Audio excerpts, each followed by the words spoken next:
अस्सलामुअलैकुम, खुशामदीद हमारे चैनल पे। मोहम्मद बिन कासिम रहमतुल्लाह अलैह जिनके ज़रिए से सिंध और पंजाब मुसलमान हुआ। इनकी शादी को 4 महीने हो गए थे। उनकी चचा हिजाब बिन यूसुफ ने अपनी बीड़ी के निकाह में दी थी। 4 महीने बाद उनको भेजा। 2 साल तक वो यहाँ रहे हैं।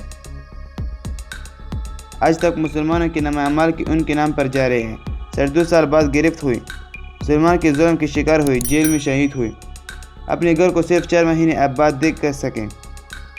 हमेशा के लिए दुनिया छूट गई, लेकिन करोड़ों इंसानों की हिदायत का अजर व सवाब अपने नाम अमाल में लिखवा गए और अभी तक लेकर जा रहे हैं।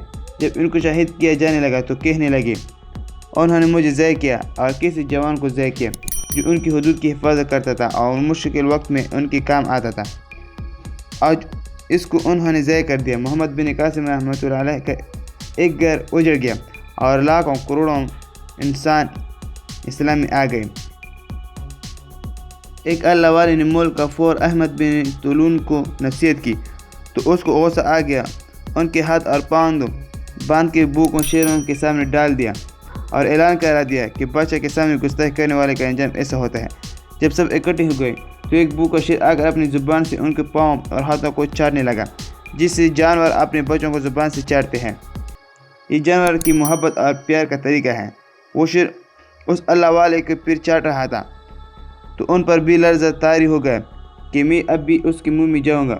इसके बाद उनके हाथ और पाँव खोलकर बाहर लाया गया और उनसे पूछा गया कि जब शेर आपके पाँव चाट रहा था तो आप अपने दिल में क्या सोच रहे थे?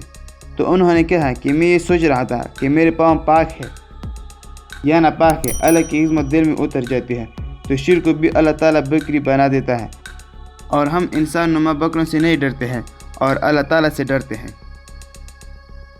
दोस्तों, अगर आपको ये अच्छी लगी तो प्लीज़ चैनल को सब्सक्राइब करें और ये वीडियो अपने दोस्तों के साथ ज़रूर शेयर करें।